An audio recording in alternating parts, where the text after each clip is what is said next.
మంత్రి గుమ్మనూరు జయరాంను కేబినెట్ నుంచి జగన్ ప్రభుత్వం బెర్తరఫ్ చేసింది. మంత్రి పదవికి రాజీనామా చేయకుండానే టీడీపీలో జాయిన్ అవ్వడంపై సీరియస్ యాక్షన్ తీసుకుంది.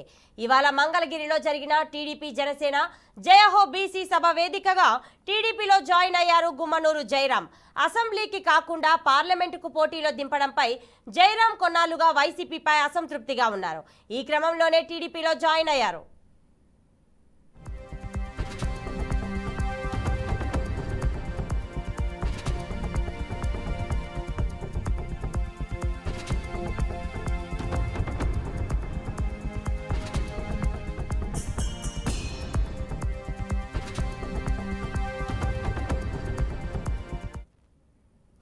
గుమ్మనూరు జయరాం పై వేటుకు సంబంధించిన పూర్తి సమాచారం మా ప్రతినిధి శ్రీనివాస్ అందిస్తారు.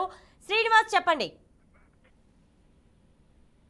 ప్రతిభ గుమ్మనూరు జయరాం ఈ రోజు ఉదయం విజయవాడ మీడియాతో మాట్లాడారు. ఆయన కొంతకాలంగా వైసీపీకి ముఖ్యమంత్రి జగన్మోహన్ రెడ్డి ప్రధానంగా ఆయన విధానాలు నచ్చక నేను పార్టీ విడాలనే ఆలోచనతో ఉన్నాను. అయితే ప్రస్తుతం ఉన్నటువంటి ప్రాంతం నుంచి మరొక ప్రాంతానికి ఎంపీగా పోటీ చేయాలని చెప్పి నా మీద అధిష్టానం ఒత్తిడి తీసుకొస్తుంది. అయితే ఎమ్మెల్యేగా కొనసాగాలని నా ఉద్దేశంతో నేను ఆల్రెడీ టీడీపీ అధిష్టానంతో టచ్ లో ఉన్నాను. వాళ్ళు నేను అడిగిన ప్రాంతం నుంచి పోటీ చేయడానికి ఒప్పుకున్నారు. కాబట్టి నేను ప్రస్తుతం ఉన్నటువంటి మంత్రి పదవికి అదే విధంగా వైసీపీ పార్టీ ప్రాథమిక సభ్యత్వానికి రాజీనామా చేస్తున్నాను. రాజీనామా చేసి ఈ రోజు మధ్యాహ్నం జయహో బీసీ సభ వేదిక ఏదైతే ఉందో ఆ వేదిక మీద నేను పార్టీలో చేరబోతున్నానని ప్రకటించారు. అయితే ఈ రోజు మధ్యాహ్నం ఆయన టీడీపీ పార్టీ తీర్థం కూడా పుచ్చుకోవడం జరిగింది. ఇద్దరు కండవా కప్పి టీడీపీ పార్టీలోకి ఆహ్వానించారు. అదే విధంగా ఆయన పోటీ చేస్తున్నటువంటి స్థానం నుంచి కూడా ఆయనకు అవకాశం కల్పిస్తున్నట్టు కూడా ముందుగా స్పష్టత టీడీపీలో చేరారు. కాబట్టి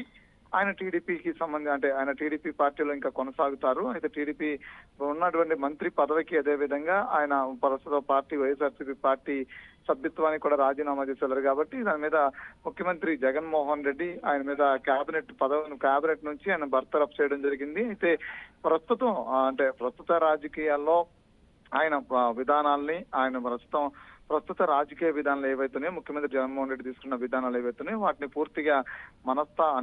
పూర్తిగా అంగీకరించలేక నేను పార్టీ పెడుతున్నా అని చెప్పారు. అయితే వైసీపీ పార్టీ కూడా పార్టీ ఉల్లంఘన అదేవిధంగా పార్టీ క్రమశిక్షణకి విరుద్ధంగా వ్యవహరిస్తున్నటువంటి ఎవరైతే ఉన్నారో వాళ్ళ మీద తక్షణమే చర్యలు చేపడుతున్నటువంటి నేపథ్యాన్ని కూడా చూస్తున్నాం. గతంలో కూడా ఎమ్మెల్సీ ఎన్నికలప్పుడు కూడా 4 ఎమ్మెల్యేలు క్రాస్ ఓటింగ్ పాల్పడితే కూడా వాళ్ళని వెంటనే పార్టీ నుంచి సస్పెండ్ చేయడం కూడా జరిగింది. వాళ్ళ మీద ఈ మధ్యకాలంలో చర్యలు కూడా తీసుకోవడం జరిగింది. అంతేకాకుండా గతం నుంచి కూడా పార్టీ విధానాలకు ఎవరైతే పార్టీ స్టాండ్ కాకుండా వాళ్ళ వ్యక్తిగత స్వార్థంకి ఎవరైతే పార్టీ పెడతారో అంతేకాకుండా పార్టీ మీద వ్యతిరేకంగా వాదన చేస్తారో వాళ్ళందరినీ కూడా పార్టీ నుంచి తప్పిస్తున్నటువంటి నేపథ్యాన్ని కూడా మనం చూస్తూ వస్తున్నాం. అదే నేపథ్యంలో కూడా గుమ్మనూరు జయరాం ఈ రోజు టీడీపీ తీర్థం పుచ్చుకోవడం అదే విధంగా వైసీపీ కూడా దానికి తగ్గట్టుగానే చర్యలు తీసుకోవడం కూడా బర్తరఫ్ చేసినట్టు కూడా తెలుస్తోంది.